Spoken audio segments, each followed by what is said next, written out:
Assalamualaikum warahmatullahi wabarakatuh. Pada video kali ini, saya ingin menceritakan kisah Nabi Uzair, yang tertidur selama 100 tahun. Sebelum melanjutkan videonya, jangan lupa, tekan tombol subscribe untuk mendukung channel ini.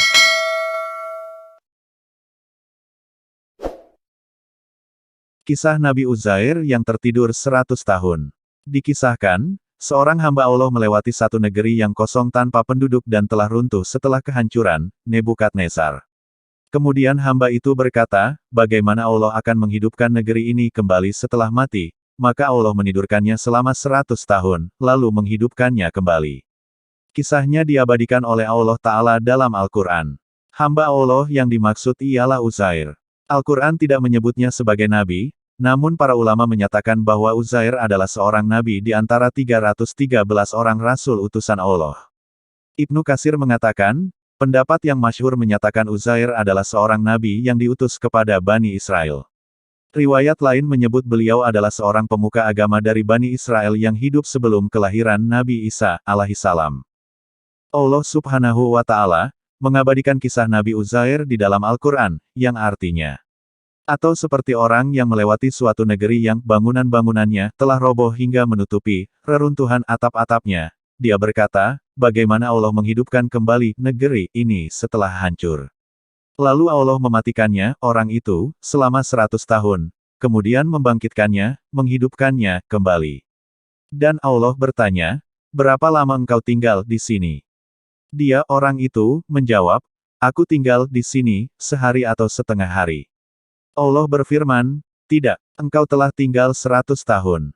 Lihatlah makanan dan minumanmu yang belum berubah, tetapi lihatlah keledaimu yang telah menjadi tulang belulang. Dan agar kami jadikan engkau tanda kekuasaan kami bagi manusia. Lihatlah tulang belulang keledai itu, bagaimana kami menyusunnya kembali, kemudian kami membalutnya dengan daging. Maka ketika telah nyata baginya, dia pun berkata, saya mengetahui bahwa Allah Maha Kuasa atas segala sesuatu. Quran, Surah Al-Baqarah ayat 259. Nabi Uzair dihidupkan kembali setelah 100 tahun tertidur. Allah menghidupkan kembali jasadnya sebagaimana sebelum beliau tertidur. Nabi Uzair bertemu ahli keluarga dan masyarakat. Setelah itu beliau menunggang keledai dan pergi ke rumahnya sendiri yang ditinggalkannya 100 tahun dahulu dan menemui seorang wanita buta yang berusia 120 tahun. Beliau bertanya kepadanya, adakah rumah itu kepunyaan Uzair? Wanita itu mengiyakannya dan menyatakan bahwa Uzair sudah dilupakan orang. Akhirnya, beliau meyakinkan wanita itu bahwa dirinya adalah Uzair. Wanita itu pun mengumumkan kepada orang ramai, kaum Yahudi, bahwa Uzair sudah kembali. Uzair pun didatangi anaknya sendiri yang berusia 118 tahun. Sewaktu beliau ditidurkan, anaknya berusia 18 tahun. Lalu anaknya mengatakan bahwa ayahnya dulu memiliki tanda kelahiran di antara dua bahunya. Beliau pun menunjukkan tanda kelahiran itu. Al-Quran juga mengisahkan sikap orang-orang Yahudi yang melampaui batas, karena menyebut Uzair sebagai anak Allah. Orang-orang Yahudi menyebutnya Isra dan dianggap pahlawan karena menulis salinan kitab Taurat. Kala itu tidak ada satupun yang menghafal kitab Taurat setelah semuanya dibakar pada zaman penyerangan Raja Bukhtunasar. Maka mereka meminta Uzair mengeluarkan satu-satunya salinan Taurat yang disembunyikan oleh ayahnya sendiri bernama Saruha. Ketika Nabi Uzair mengeluarkan salinan kitab Taurat dari tempat persembunyiannya, didapatinya kertasnya sudah rusak dan berderai. Maka Uzair pun duduk sambil memikirkan bagaimana beliau dapat menulis kembali kitab Taurat itu. Saat berada di hadapan orang-orang Yahudi, tiba-tiba dua bintang jatuh dari langit dan menghentak dadanya dan seketika membuka ingatannya. Lalu Uzair menulis kembali kitab Taurat itu. Melihat itu, orang-orang Yahudi mengatakan Uzair adalah anak Allah disebabkan dua perkara.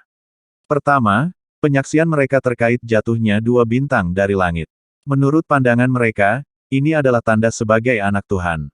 Perkara kedua adalah Nabi Uzair mampu menyalin kitab Taurat hanya melalui ingatannya. Anggapan berlebihan orang-orang Yahudi ini pun mendapat laknat dari Allah.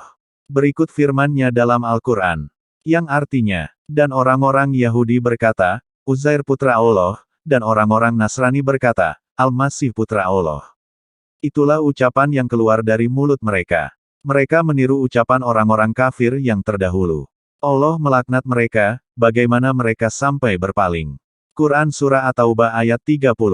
Dalam tafsir Kemenak disebutkan bahwa Uzair hidup di sekitar tahun 457 sebelum Masehi. Dia seorang pengarang ulung, pendiri suatu perhimpunan besar, dan rajin mengumpulkan naskah-naskah kitab suci dari berbagai daerah. Dialah yang memasukkan huruf-huruf Kaldea atau Arami sebagai pengganti huruf-huruf Ibrani kuno.